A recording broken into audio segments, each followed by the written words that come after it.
think the honorable thing for our species to do is deny our programming. Stop reproducing. Walk hand in hand into extinction. One last midnight, brothers and sisters opting out of a raw deal. Do not trust any friends or family members. I repeat, do not. That's funny. I remember you commenting. We were talking about Dwayne Johnson and The Rock, and you said he was it was something like he was too snobby or something like that. Yeah. And Batista's a man of the people. That's right. I stand by that. Yeah, that's fair. But it's funny that I think Batista's made the more serious movies out of the two guys. Yes, he has a better. And I don't know if he has. He probably doesn't have a better agent, which is hilarious. But I mean, I think that it seems to be that he's picking projects out of. Well, maybe he's picking anything he can fucking get. But it seems like he's doing this out of pure love, and that he's happy that he's not a bouncer anymore. And I think that makes I don't know. It's a big difference. Yeah, I suppose so. Yeah, maybe it goes back to the Nepo baby scenario. One's a Nepo baby, the other one isn't. Yeah, it's just levels of entitlement, right? I guess. Yeah. One wants to be a child entertainer as well. I think The Rock wants to entertain children or maybe young teenagers, and Batista he doesn't mind getting involved with something that's a little he's in the new M. Night Shyamalan movie, isn't he? Yeah, I want to watch him kill somebody. Yeah. Blade Runner 2049, obviously Guardians of the Galaxy. Not that that's gritty or anything, but I don't know. Just that his brand is a little darker, slightly more mature. Did you watch The Glass Onion? No, I haven't yet. No, not yet. No. I forgot he was in Me either, but it's on my to-do list. I find that the Daniel Craig character seems to be very quirky and fun in the trailer. Yeah, it's going to be a great time. I just keep putting it off. Yeah. It's just one of those things where I know it's going to be good. Yeah, so anyway, that's another example. I thought you were going to say, speaking of a great time. Oh, no, but first, before we talk about the great time, before us, I want to remind the cowards who listen to this podcast that there's a contest. There's a contest afoot, and there's big wins up for grabs. If one of you has the balls to write us a pleasant email insulting us, 300 words, you have until. So this will come out I don't know, the 15th or something like that. So you got 2 more weeks. One guy was we have one submission so far, and he was really rude and mean-spirited, which we like. Actually, I think he took it a little too personally, maybe, but I mean, it's good winning icing. A lot of heart. So if you want to make this a contest, right on in. Otherwise, you gotta come correct. Yeah. And and if you're worried about reprisal, we're not like that. No, we like to be sit on. Take that however you want. Yeah. It's like going to kink.com. Yikes. Yeah. So there's that. Instructions are in the show notes. Don't be afraid, right? Don't skimp. Just throw it. Just throw it in the wind. Yeah. I wanted, before we talk about the fantastic time before us, which I don't know, before we get into the topic of main event, also I wanted to it's comic review time. I read two books worth recommending. One I already texted in our little chat about the newish Mark Millar book, Prodigy, Volume 2, The Icarus Society. Ooh. Very good. Not brilliant, it's not like a Brad Meltzer work, but it's a good Mark Millar book. I mean, of that variety. Anyone who knows Mark Millar's work knows what a good Mark Millar book looks like. This is one of them. And the art's a little. I think it would go underappreciated because when you first look at it, it's a little rough, but then you spend some time with it, and you're like, oh man, this guy's pulling it off. So there's that, and then I think his name's Cliff Chang. The Catwoman, Lonely City. It's kind of like a Dark Knight Returns Catwoman story. Very, very good. Wow. Again, and you know, I hadn't read it obviously, but that's a risky, not risky, but you're really served up a nothing burger if you're going to take on a Catwoman book. So if you can make a good story out of that, fucking congrats. Yeah. Art, and it's all like it's the same writer artist, Cliff Chang, I think is the fella. And yeah, it took me. It's dense. It's from the Black Label. I think it's in magazine size. I might be wrong about that because I didn't buy any of the issues, physical issues. But anyway, yeah, it looks great and it's good stuff and it's good Batman. Everybody gets some moments, and there's nerd shit, and it's it's kind of like Identity Crisis in that regard. Whoa. Where you get some fucking nerd shit and some dark stuff and some moments that you're like you kind of fist pump and then are embarrassed that you did so. Yeah, I don't know if that was your experience actually. I should. I don't know if I fist pumped at any point. Yeah, no, that's fair. It's not. So Identity Crisis, 7 issues. What the fuck? June to December 2004. Brad Meltzer, who's a novelist, Meltzer, and like I would say like an airport novelist. Previously a lawyer, working with Regs Morales. And this was a big event. This is the event of 2004. And what an event it is. Yeah, the New York Post. If it's been ages since you've read a superhero comic, start with this one. You sick fucks.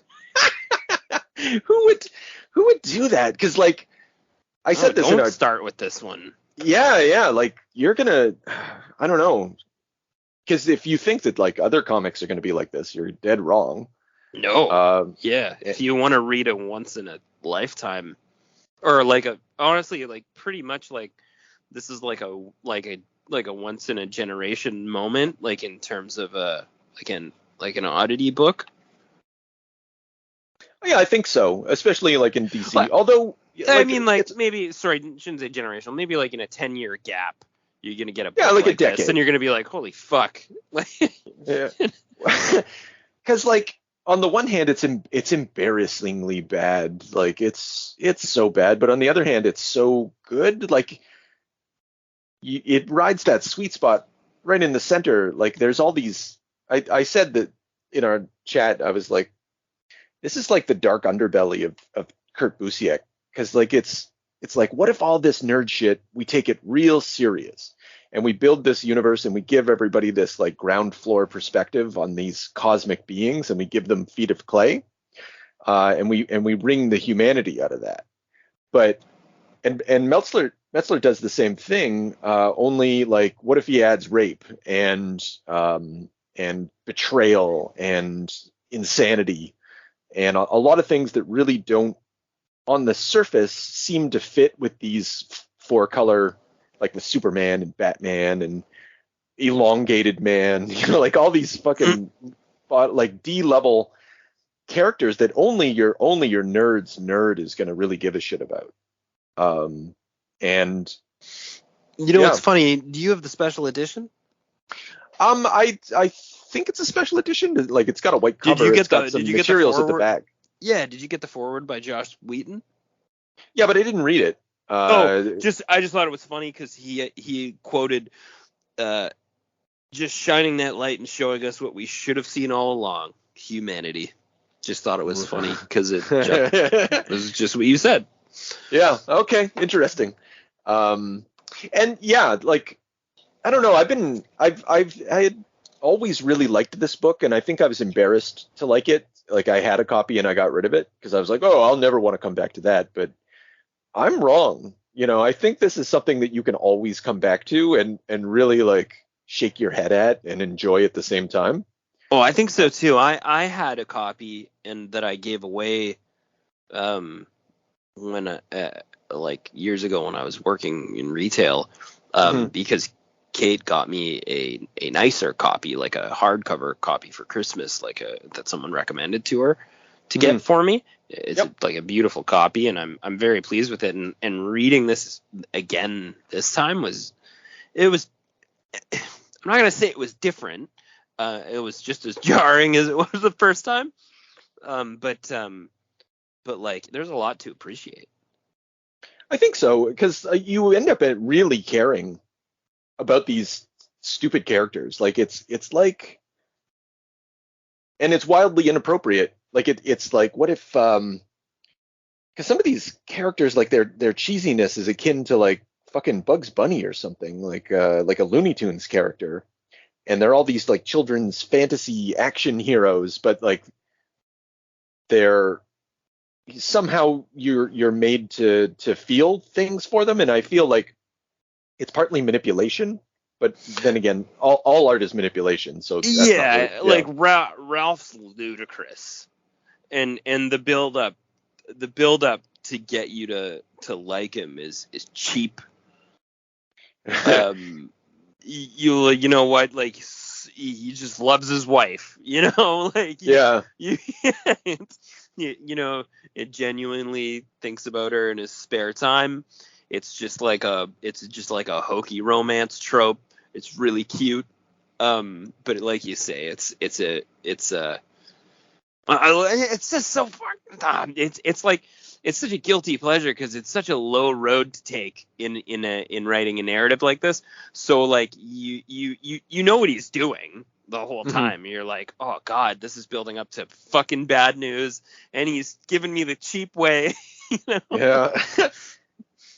And it's like, the whole thing is, and why I think it's especially inappropriate, not that really, you know, matters, because who gives a shit about DC's intellectual property? Like, it's gonna Superman's gonna stay Superman no matter what kind of stupid stories you put around him.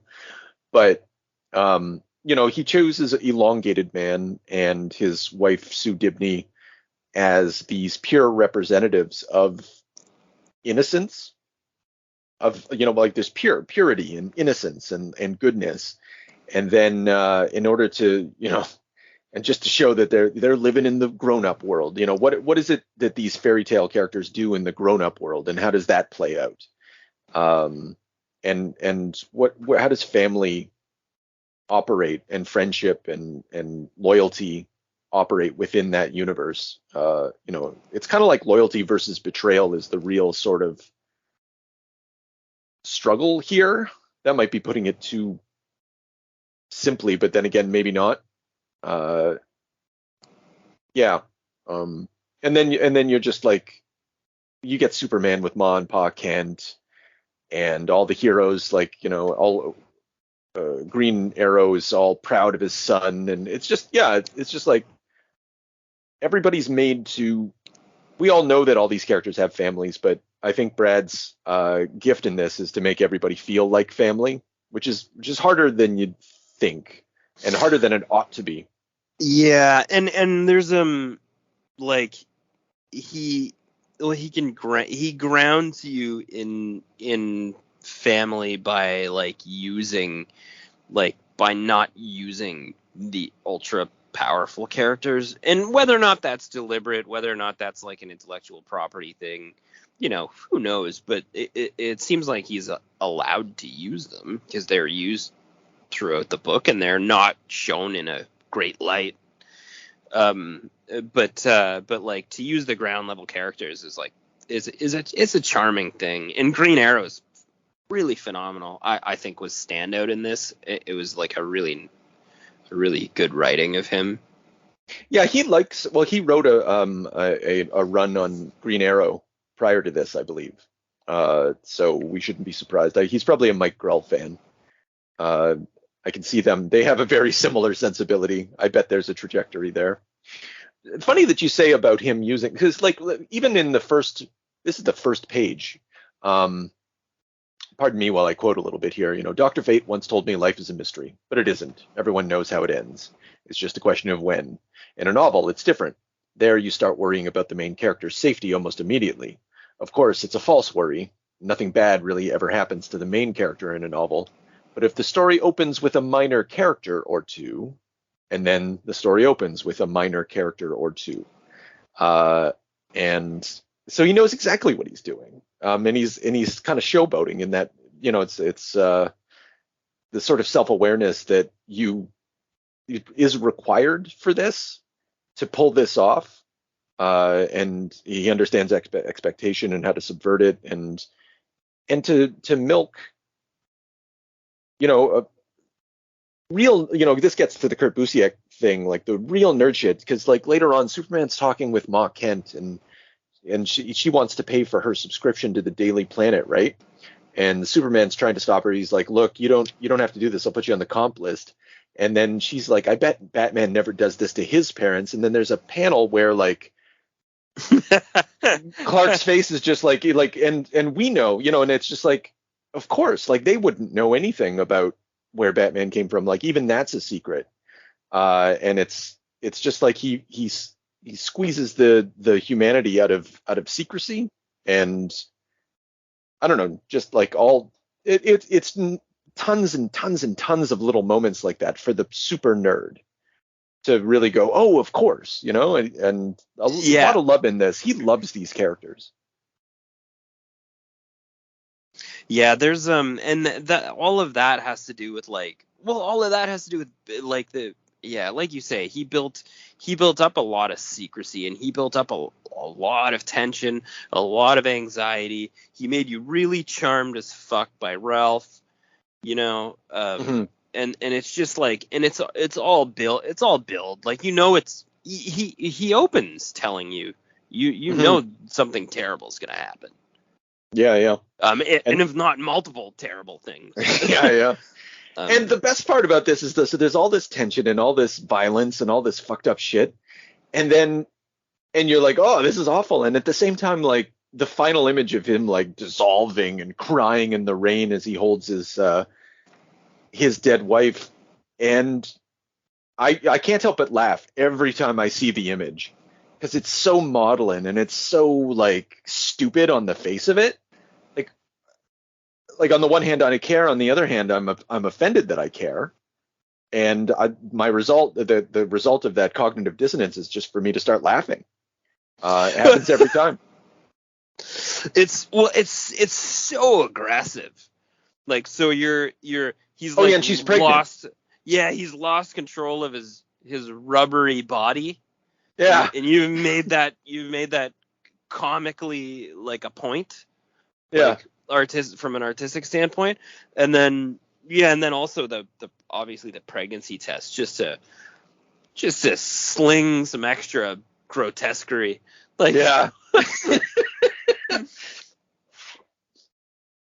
Yeah, and you're fucking like, and he's playing around with time, like, and that's how he manages to maintain the tension, because like it's like 2 minutes from now, 4 minutes from now, 15 minutes from now, like, and you're jumping around in time, but like the direction that you're going to is always, where you're going. It's always going to lead to this moment of Sue Dibny's murder, and then after that it becomes a whodunit throughout, and that's great. It's nice to see these heroes like trying to deal with a mystery.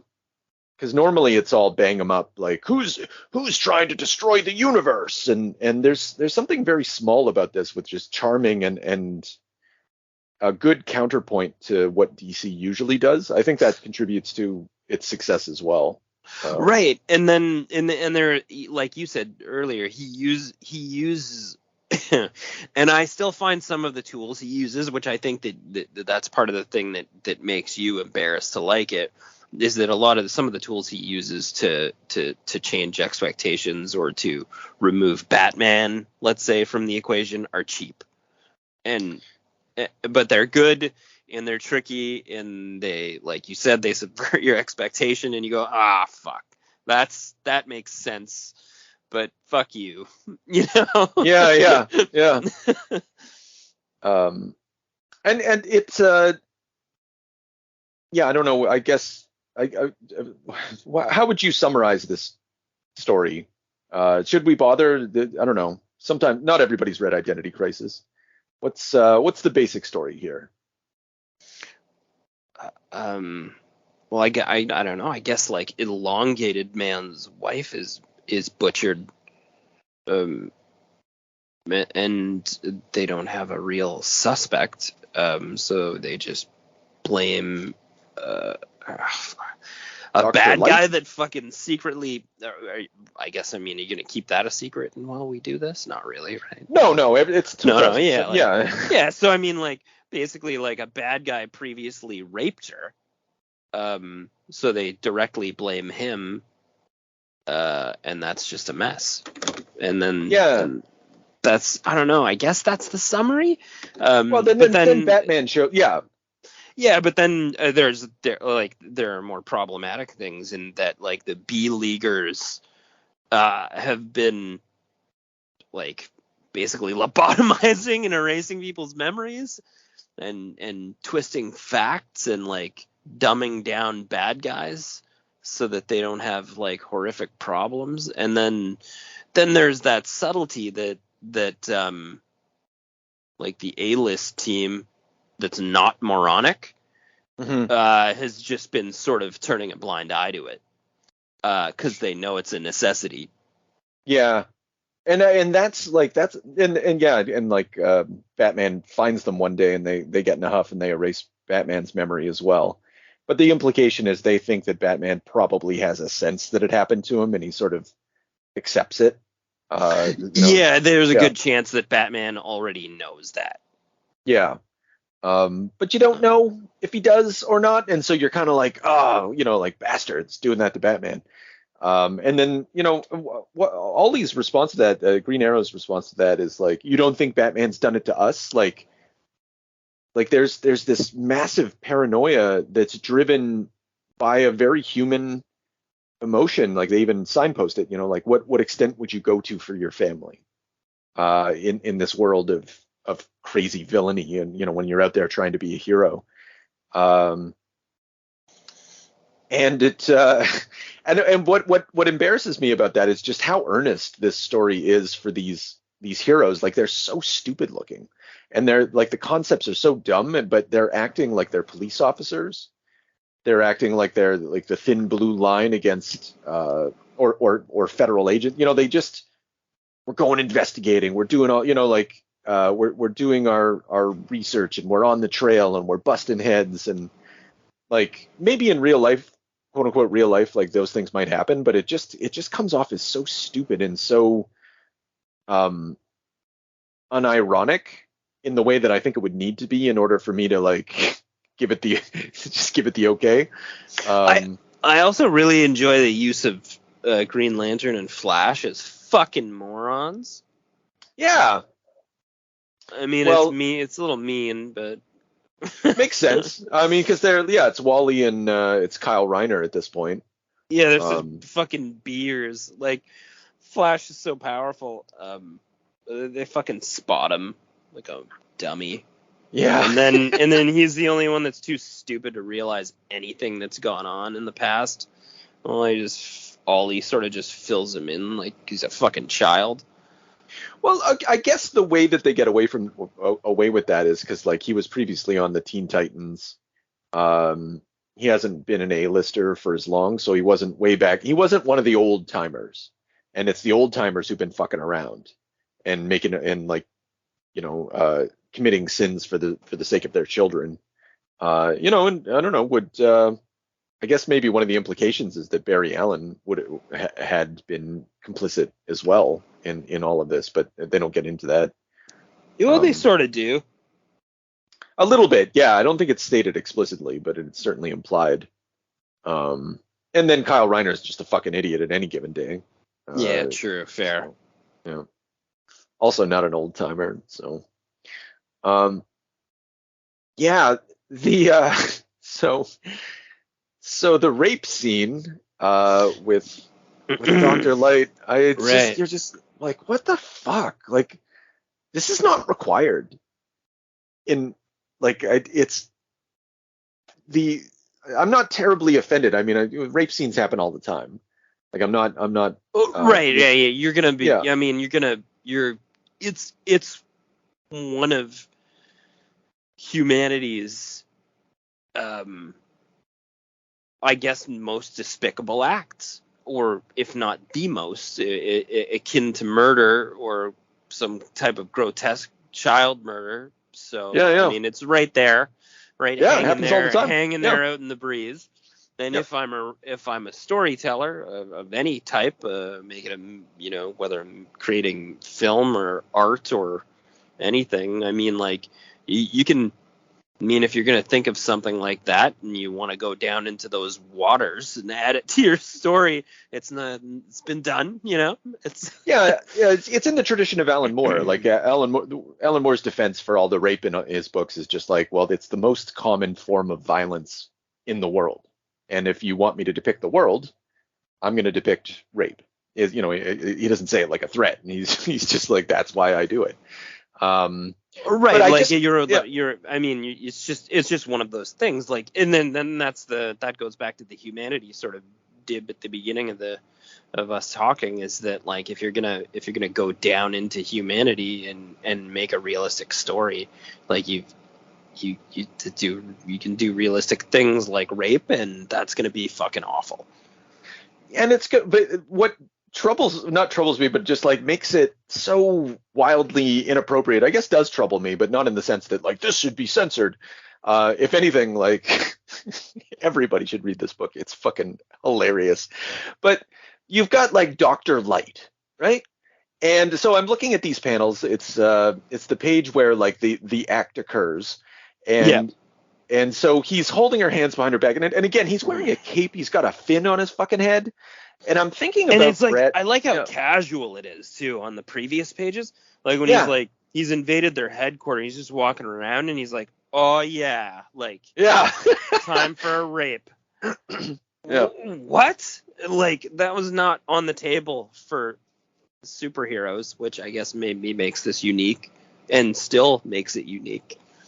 Yeah, you don't often, like, you'll get women in refrigerators, right? But you won't see the breaking of their bones and the stuffing of them into the fridge. Like, outside of a Jeff Johns book, most people aren't heavy metal like this book is.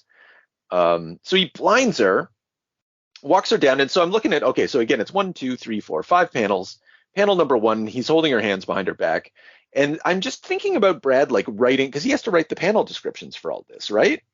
And I just can't think of an adult mind that would bother doing this to themselves. Like he wrote this. He envisioned it. He was like, yeah. And then let's have a panel where like he's burning her hands, with his, like, he's singeing her hands with his light powers as he's raping her.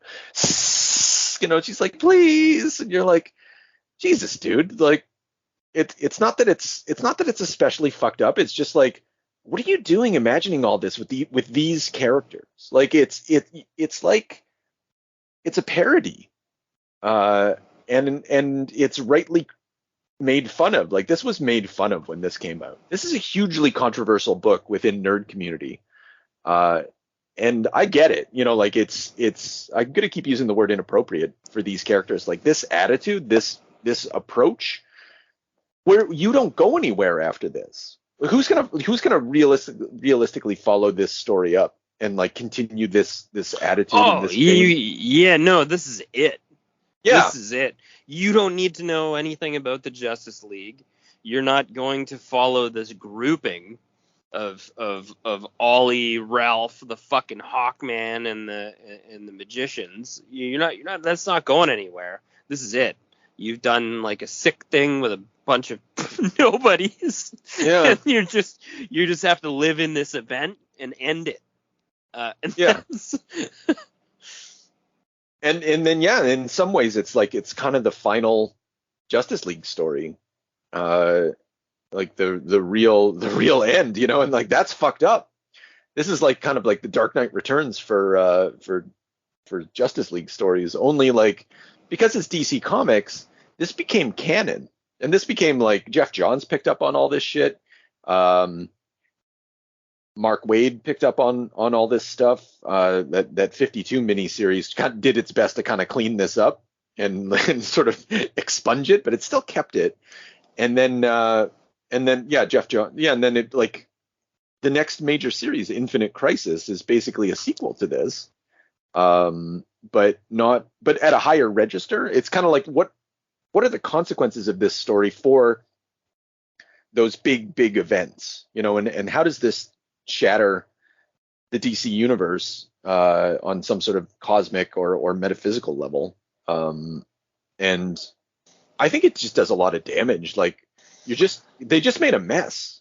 Brad didn't give a fuck about that, I don't think. Also, Brad commented on that scene, on the rape scene, and said that he wanted it like off panel, like he wanted you to like really like take it away and think about it yourself, Right. He could have done that by not making it 2 pages long.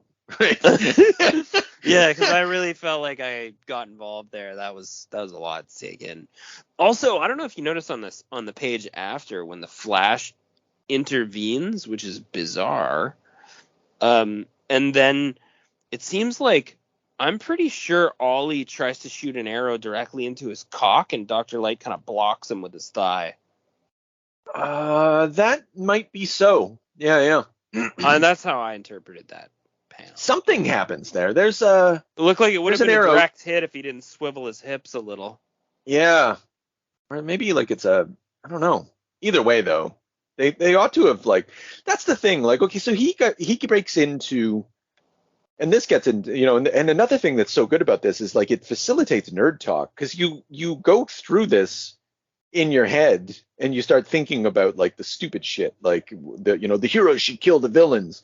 But honestly, if you're gonna do all this, just start killing villains. What, like, lobotomizing them? Is that any better? Like, in what way does that preserve any sort of innocence for these characters? Like, they've already been perverted. So and we're in space. Like, this guy can go. Yeah. Like, I don't see who's standing on the moral high ground after this. Yeah. Being like, oh man, Dr. Light's got to go back down to Earth and go to human jail. Really, guys? Yeah. Like, then he's fucking howling at them. I'll find her again. Yeah. Oh, fucking Dr. Rapey. Wait, what? No. Yeah.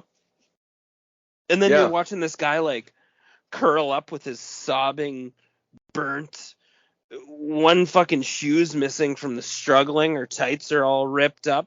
And these guys are what? They're going to be like, oh, we can't kill him. And then they look over and he's broadcasting the entire rape for all of them to witness in a mini projector with his light powers. Yeah. So with his tongue sticking out, he's like, la, la, la, la. Like, yeah. And then they're all side-eyeing this whole thing go down.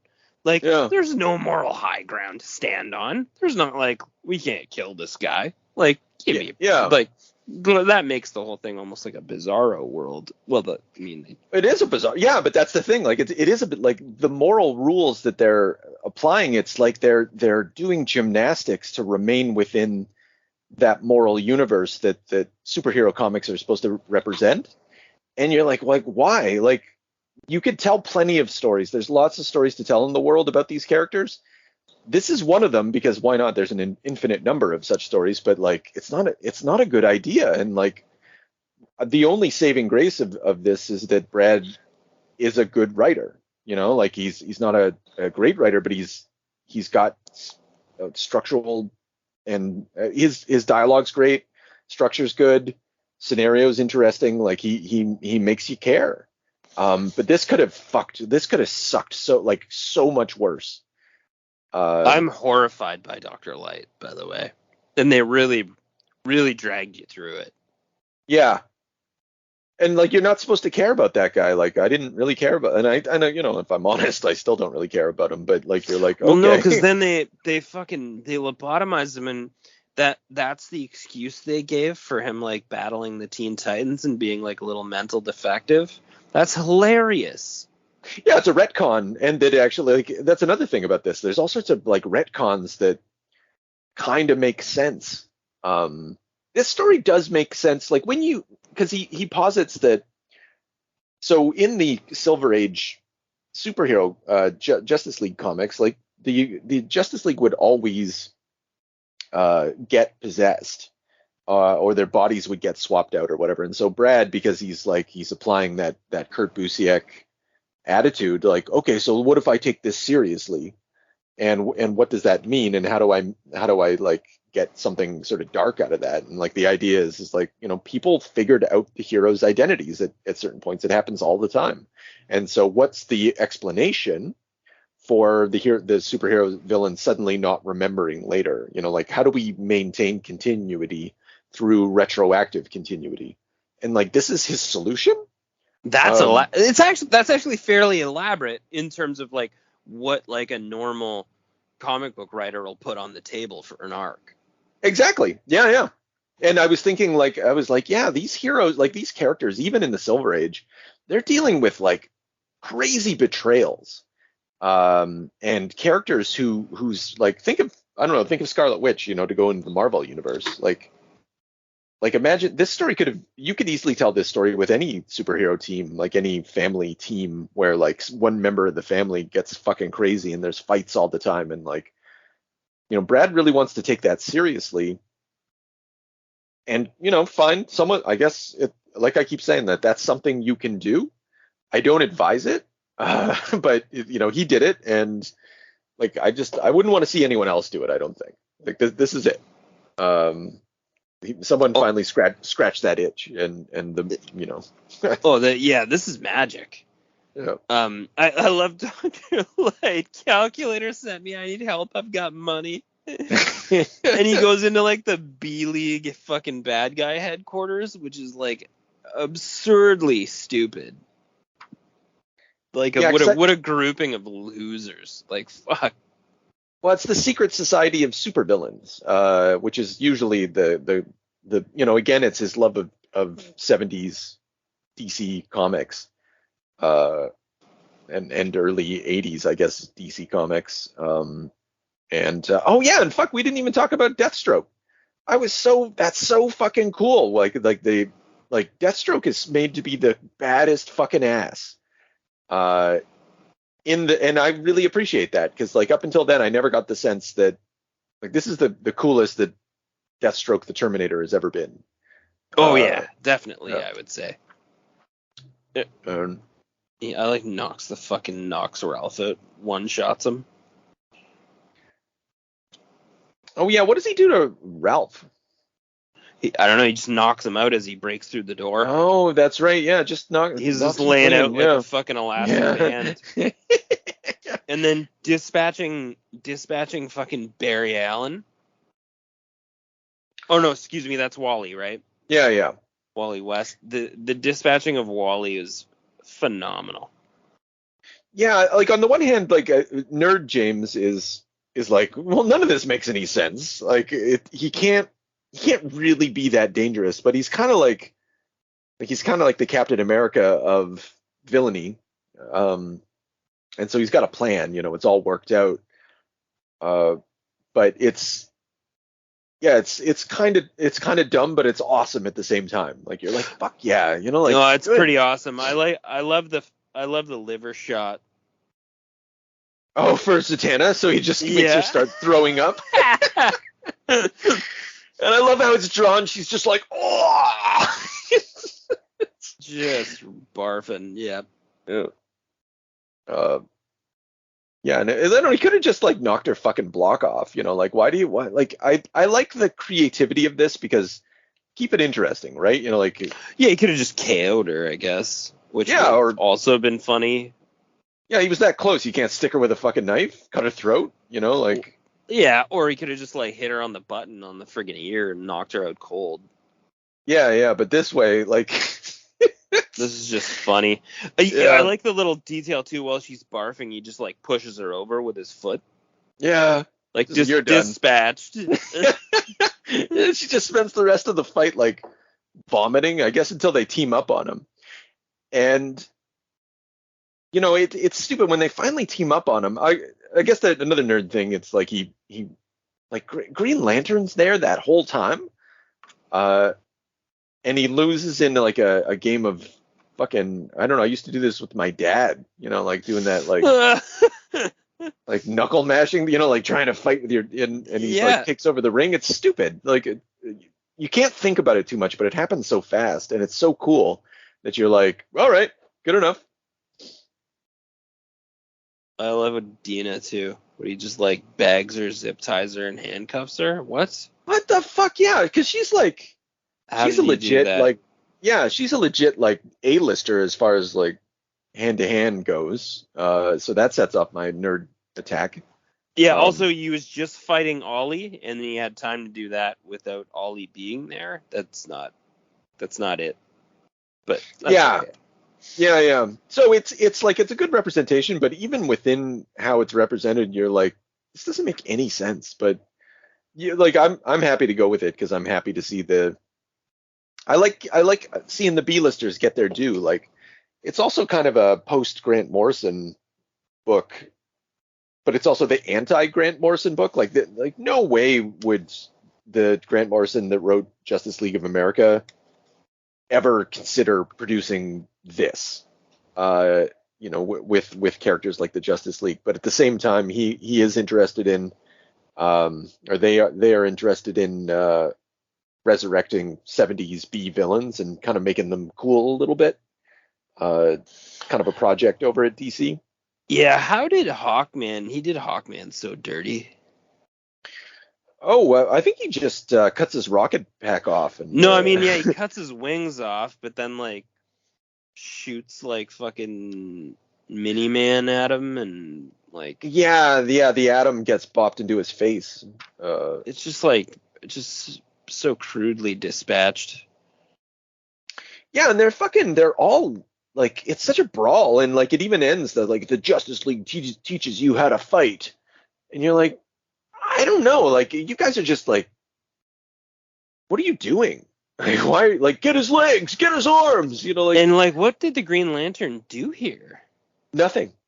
And even when he was released, like, Yeah, like Kyle should have hit him with a comically large fucking Bugs Bunny hammer from the onset and just pounded his ass into the fucking stairs.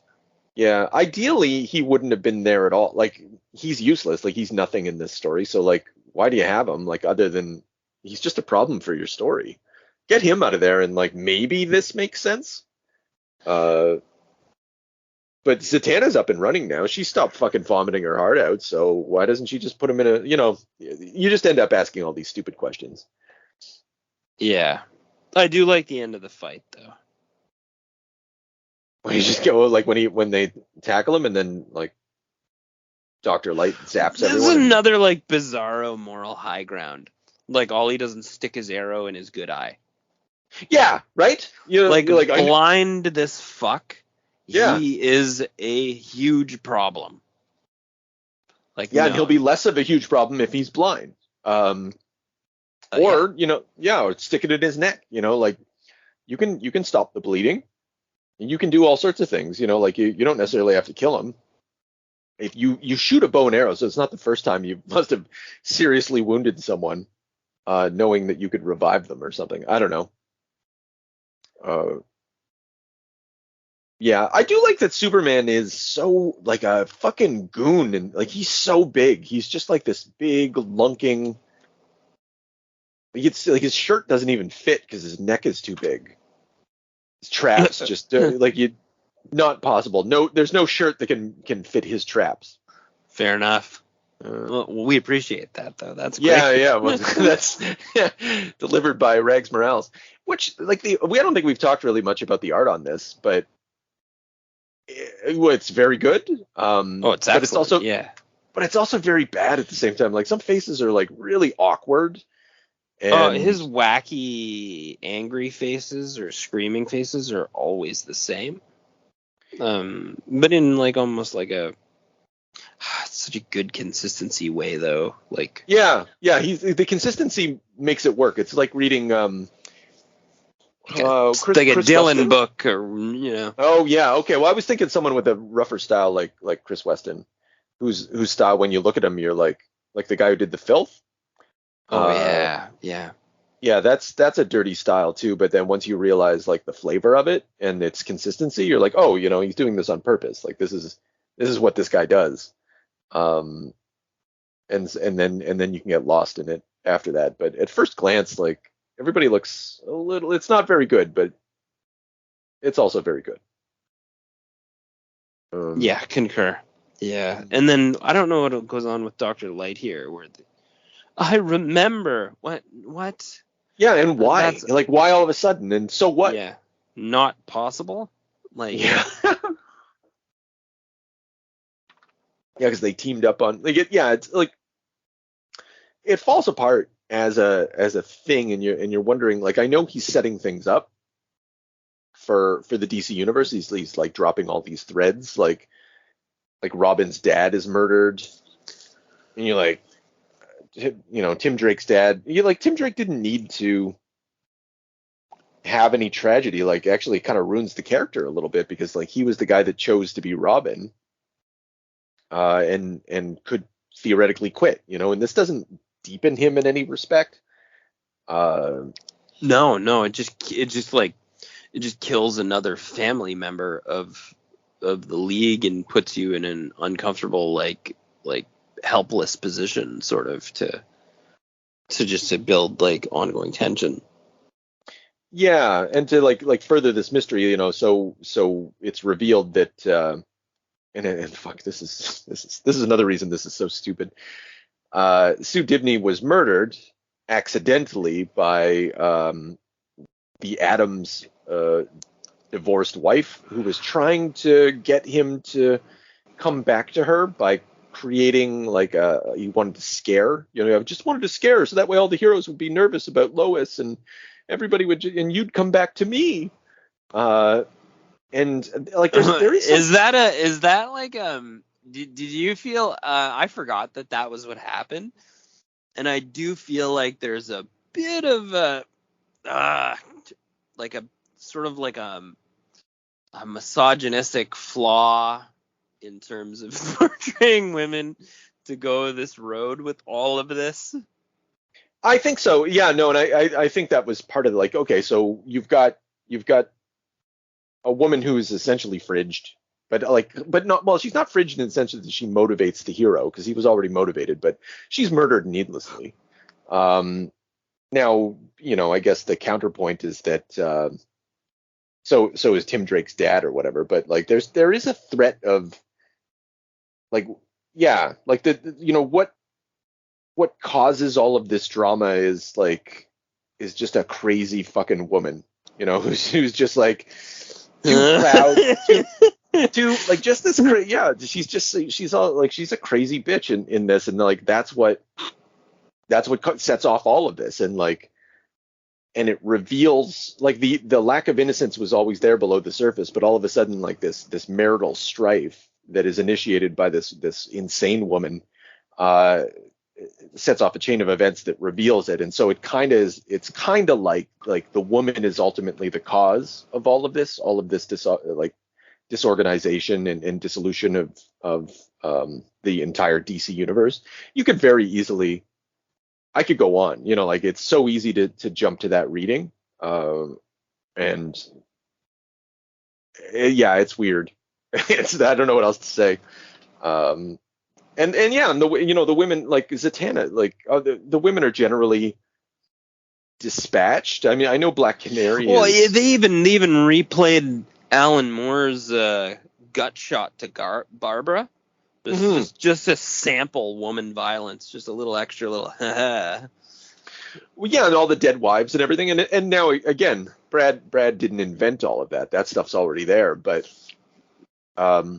he's leaning into it. Oh, well, I mean, yeah. And that's not really like, I don't know. There's so many choices made here, and like so many other choices that could have been made. None of them would have produced the final result, which is like this rare bird that you just like to look at through your binoculars at a distance and really like just have on your shelf. As a Well, post the Terminator fight too. That's when it's revealed that Superman, you hear what they want to hear. If you're done judging and all, he just walks away. Like that for me, that's such a fucking big reveal, because that means that Clark is is just letting these guys fucking run roughshod. Yeah, well, because you got super hearing and stuff, right? Like, well, yeah, but he's like, it's beyond that though. His inaction is very aggressive. Like, it's true. he Yeah, would not be informing Batman of anything. He would Yeah. not be informing any primary league members of anything. There are Yeah. people that are completely in the dark on certain scenarios, and he's good with it. yeah, and that like.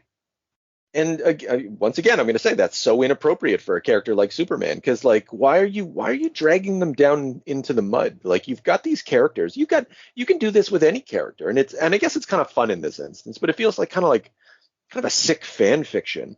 It is. Yeah. That's what this is. Yeah.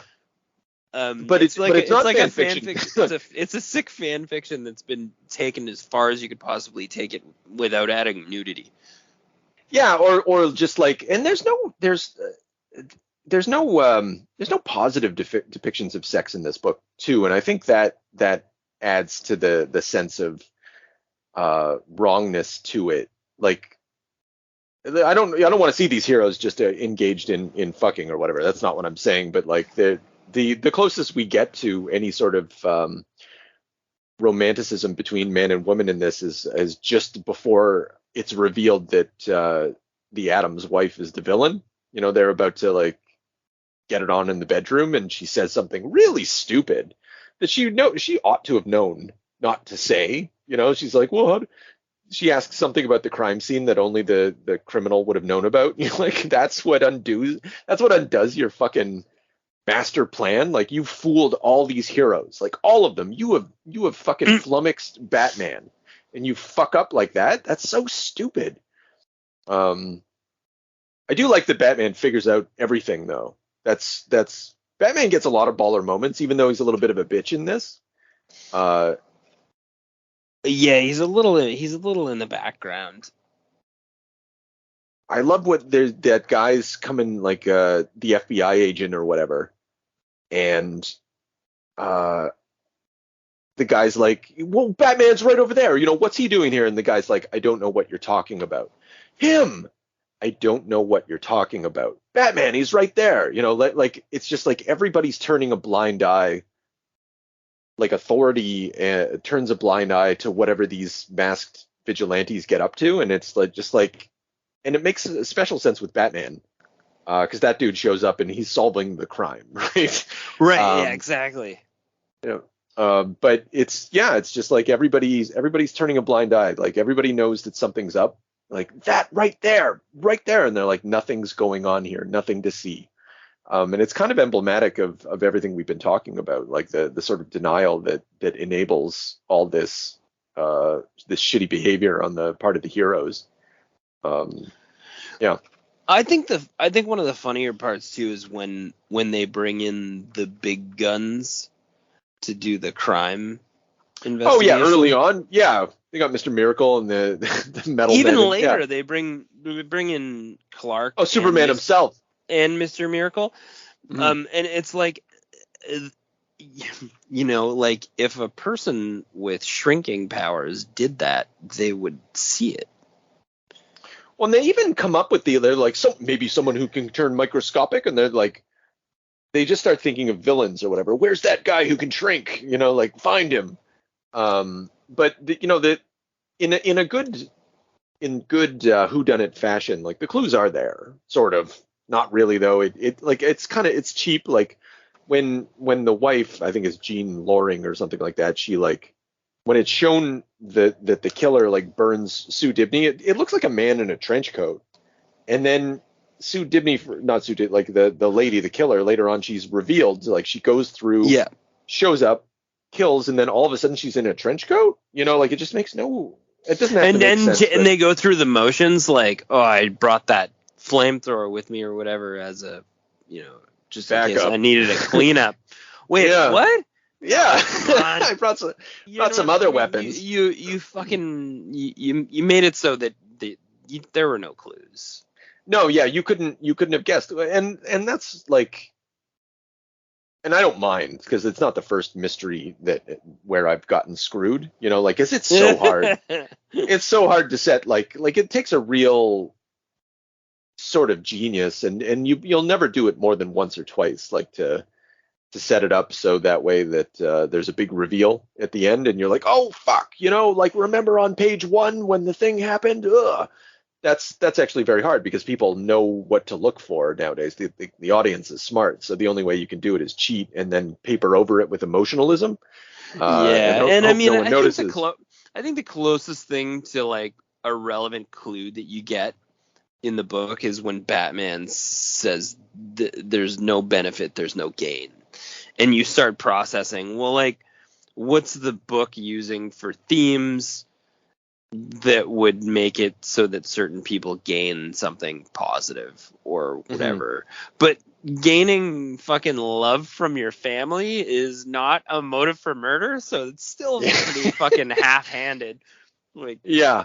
And also, it's a bad question to ask. Like, who benefits is not actually a good question. Like, it's a question that you can ask but you know, like, that's the questioning that leads to conspiracy theorizing. Like, it's one of the main questions that underpins conspiracy theorizing, and it's a paranoid question, and this is a paranoid book, and it revels in it, and I don't even know if because the Brad Meltzer, he does conspiracy fiction, so I don't think I'm off base by suggesting that there's a connection there.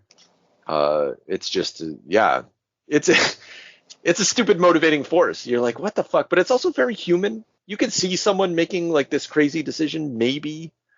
It passes the smell test, even though you're like, that's absurd, but humans are absurd, so. Right, yeah. The other thing too is they later, a little bit later on too, they bring in the Spectre. Yeah, who was at the time he's Jordan. Just like, he can't help himself but to like bring in all the most powerful characters and have them be duped by this guy's crazy wife. Well, it's kind of infuriating, but also appropriate, because they're like, you know who did it, right? And he's like, I can't say. I can't be involved in this. God, like, his answer is basically like, God doesn't want me to be involved in this. And you're like, you could have left that out. And maybe that's telling, man. Maybe he's trying to say more than he thinks he's saying. Like, God wants this to happen, man. Like, this is the DC universe that God wants. You're like, or is this your like? Is this their like? Is this because like this sort of also like plays around in the sandbox that their sort of evil deeds, I guess, like cost some type of like have like a karmic price or whatever, you know? Yeah. Well, that's a good way of putting it. Yeah. I mean, I think you're right. But it's not interested in, well, I guess it kind of factors into the idea of death and resurrection, because that's sort of tied into the superhero story, you know, like a cycle, you know, and people, I think they even talk about, you know, hey, so Hal, when you coming back? And he's like, I'm working on it. And that's, you know, again, nice nerd moment. You know, it's self-aware. It's aware of the conventions. The heroes are aware of the conventions, and then you get it like a cool, like, yeah, I'm coming back. And, you know, to a proper nerd, that's going to be like, woo, awesome. 'Cause he will come back eventually, right? So. Yeah. Cool Deadshot moment too. Oh yeah, when he puts him in a bubble and he like shoots his own throat so he can run away. And Superman fucking manhandles him, and I like that too. I like Superman. You know. I like how Superman like appears also. Like, he wasn't there, he's now there. Yeah. And not only are you fucked, but he's also like stopping you from bleeding to death just by squeezing your throat like you're a baby. He's the size of two men. Yeah. He's pissed off, and like, yeah, there's something like, it's appropriate, but it's also like, it's eerie. Like, actually, like, hearing you describe it like that, he's not actually menacing visually in this story, but if you just stop to look and think about what's being projected, you're like, oh God, Oh yeah, like from a villain standpoint, if this fucking monstrosity can just appear, and there are like underpinnings of his menace like throughout the whole book. Yeah, so Meltzer he wrote 12 issues of Justice League after this. Like he did, like post Morrison, he had a run on the Justice League, which I've never read. And I think I was tempted to do it before we talked about it today, but I think I kind of have to. He did 2 issues with Jeff Johns, which is just like so fucking appropriate. And I'm curious if I just want to know if this same attitude is maintained. I feel that it's not. I feel that it's going to be more celebratory of like superheroes and stuff, and more like an adventure than this series is. But yeah. And then hasn't written anything else in comics since. Like he just came in and just shit all over the place and then fucked off. Awesome. Yeah. What was the point of fucking blowing up Firestorm? Oh yeah, another example of him just making a mess. You're like, what? Did editorial tell you to do that? They were like, I really want to kill someone for no reason. Who sucks? And it, admittedly, that's a good character to blow up for no reason, because who gives a shit about Firestorm? Yeah. And also, like, who was the fucking guy that he took the sword from?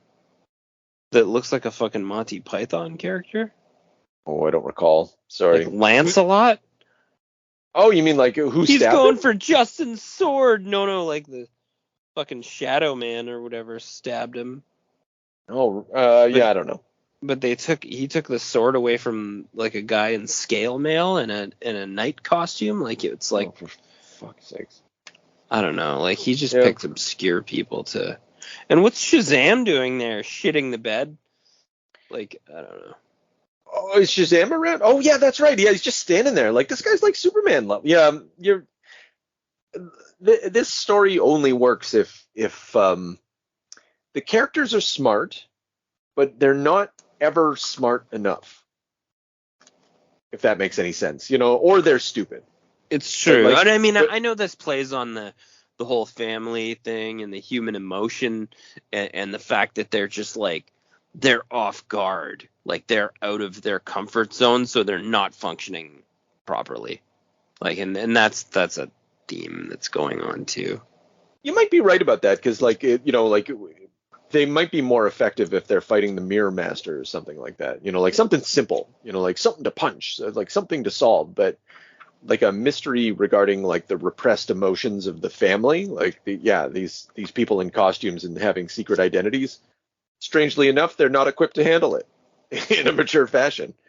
And yeah, they just repress everything further in order to maintain their violent lifestyle. It's pretty fucked up.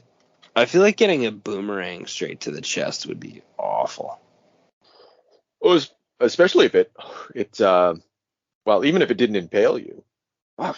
Well, yeah, if it hit like part of your aorta, I can't. There's a lot of ways I wouldn't want to go. That's got to be up there. Yeah, that's. I didn't really think about it, but I think that's a death that only happens in comics. I don't think there's a lot of like razor sharp boomerangs that are. I hope not. Maybe in Australia, maybe boomerang deaths in Australia are a lot higher. You know what? I like that you put Australia under the bus just now. Where else are there boomerangs, man? Yeah, it's like such a fucking weird honky place. Good call, Yeah.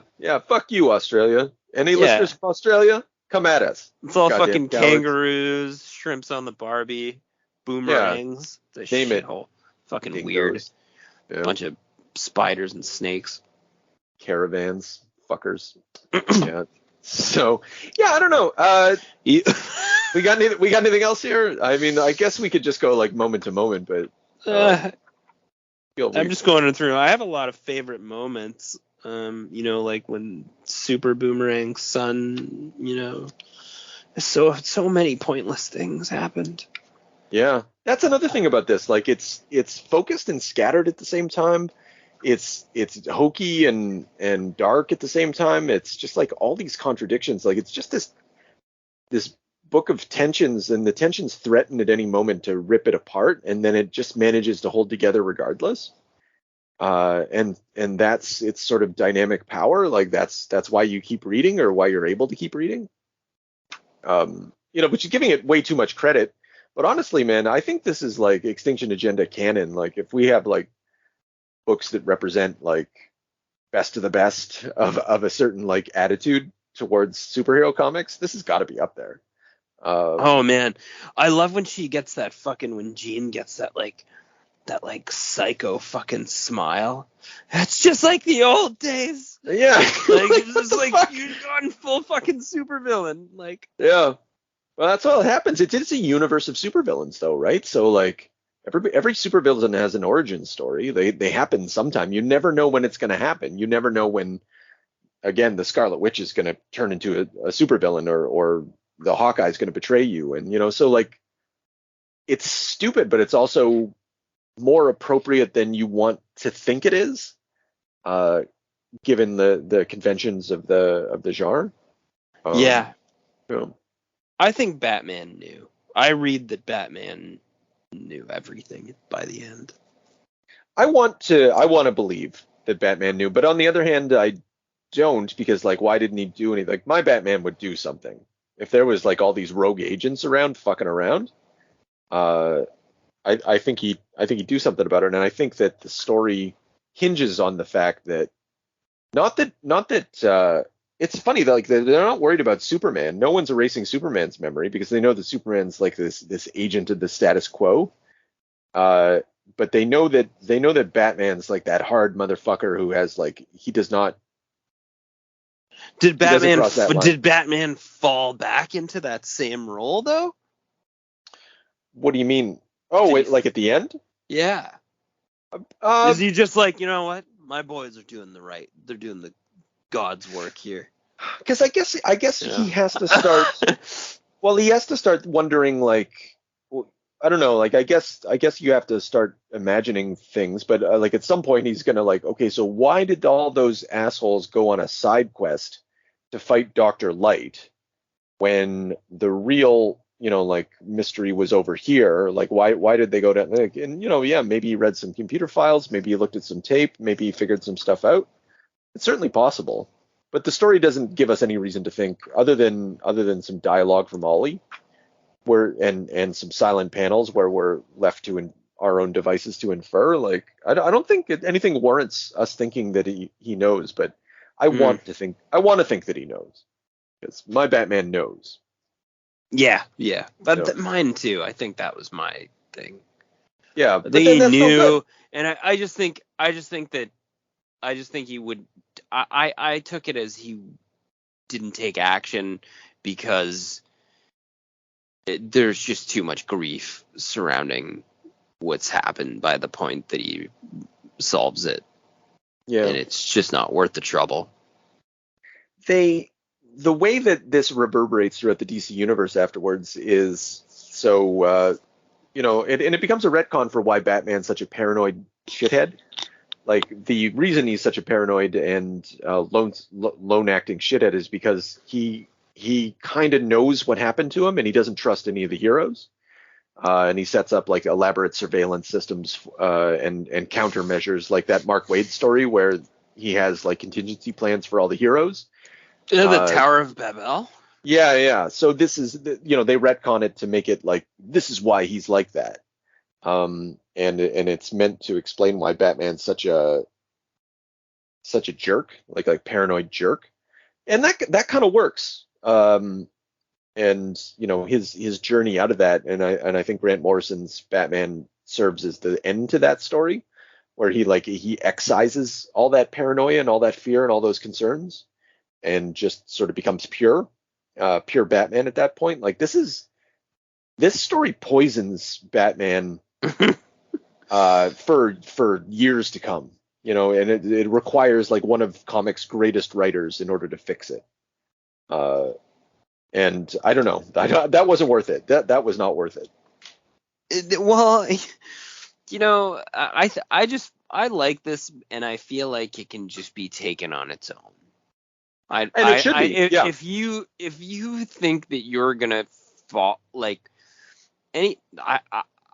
I'm assuming because you said there's a direct follow up and so on, and that this is an issue for Batman comics afterward, and that people tried to do what they always do with DC, especially, is just continue on and keep that event in there. Yeah. And make it count. Yeah, that's stupid. This should have been just immediately disregarded. Yeah, but Jeff Johns couldn't leave it alone. Like, this is right up. Yeah, Jeff Johns is such a shitter, though. He's so fucking meh. Yeah. Well, that's fine, but nonetheless, for he has a something, and at the time, like, especially, he was writing the Justice Society of America. He was going to assist with, do some JLA stuff. He wrote an Infinite Crisis.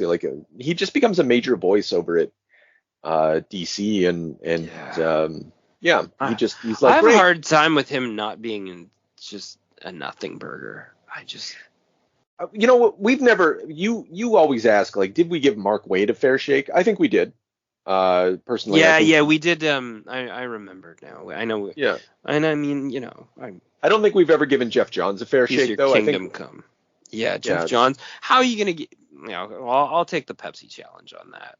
There's still, I mean, like, if we read, like, early bits of Green Lantern rather than the Darkest Night or Blackest Night, like, we showed up at the tail end of his fucking ridiculous nonsense fest. Like, well, it's one of those things, like, I mean, you're gonna take him and you're gonna say, like, this is Jeff Johns' greatest work. It's not gonna be good. No, it's not. You know what is I don't, like, some of the stuff in. I hope someone's mad about that too. Oh yeah. I don't know if they're listening to this and they think that we're gonna, like, give Jeff Johns any quarter. None asked, none given. No. Jeff Johns is the equivalent of Ralph here. He's just a fucking tool. I like how I like how they just make Ralph a fucking lunatic too at the end. Wow. Oh yeah. Brad. What the hell? Wow. Yeah. That's what you're leaving me with too. Like, yeah. What a sick fuck, man. Yeah. He just ripped through the whole fucking universe. And he just did such a good job, though. Yeah, He did enough